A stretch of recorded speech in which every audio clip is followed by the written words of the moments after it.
एक दिन गौतम बुद्ध अपने शिष्यों के साथ एकदम शांत बैठे हुए थे। उन्हें इस प्रकार बैठे हुए देख शिष्य चिंतित हुए कि कहीं वह अस्वस्थ तो नहीं है। एक शिष्य ने उनसे पूछा कि आज वह मौन क्यों बैठे हैं, क्या शिष्यों से कोई गलती हो गई है। इसी बीच एक अन्य शिष्य ने पूछा कि क्या वह अस्वस्थ हैं, पर बुद्ध मौन रहे। तभी कुछ दूर खड़ा व्यक्ति जोर से चिल्लाया, आज मुझे सभा में बैठने की अनुमति क्यों नहीं दी गई है। बुद्ध आंखें बंद करके ध्यान मग्न हो गए। वह व्यक्ति फिर से चिल्लाया, मुझे प्रवेश की अनुमति क्यों नहीं मिली।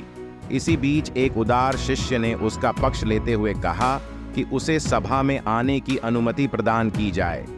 बुद्ध ने आंखें खोलीं और बोले, नहीं, वह अछूत है, उसे आज्ञा नहीं दी जा सकती। यह सुनकर शिष्यों को बड़ा आश्चर्य हुआ। बुद्ध उनके मन का भाव समझ गए और बोले, हाँ, वह अछूत है। इस पर कई शिष्य बोले, हमारे आश्रम में जात पात का कोई भेद ही नहीं, फिर वह अछूत कैसे हो गया। तब बुद्ध ने समझाया, आज वह क्रोधित होकर आया है। क्रोध से जीवन की एकाग्रता भंग होती है। क्रोधी व्यक्ति प्राय मानसिक हिंसा कर बैठता है, इसलिए जब तक वह क्रोध में रहता है तब तक अछूत होता है। इसलिए उसे कुछ समय एकांत में खड़े रहना चाहिए।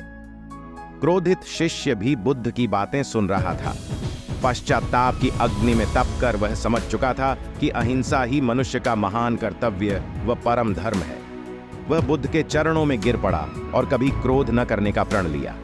शिक्षा, आशय यह है कि क्रोध के कारण व्यक्ति अनर्थ कर बैठता है और पश्चाताप उसे बाद में होता है, जिसका कोई लाभ नहीं मिलता। इसलिए हमें क्रोध नहीं करना चाहिए। असल मायने में क्रोधित व्यक्ति अछूत हो जाता है और उसे अकेला छोड़ देना चाहिए। क्रोध करने से तन, मन और धन तीनों की हानि होती है। क्रोध से ज्यादा हानिकारक कोई और वस्तु नहीं है।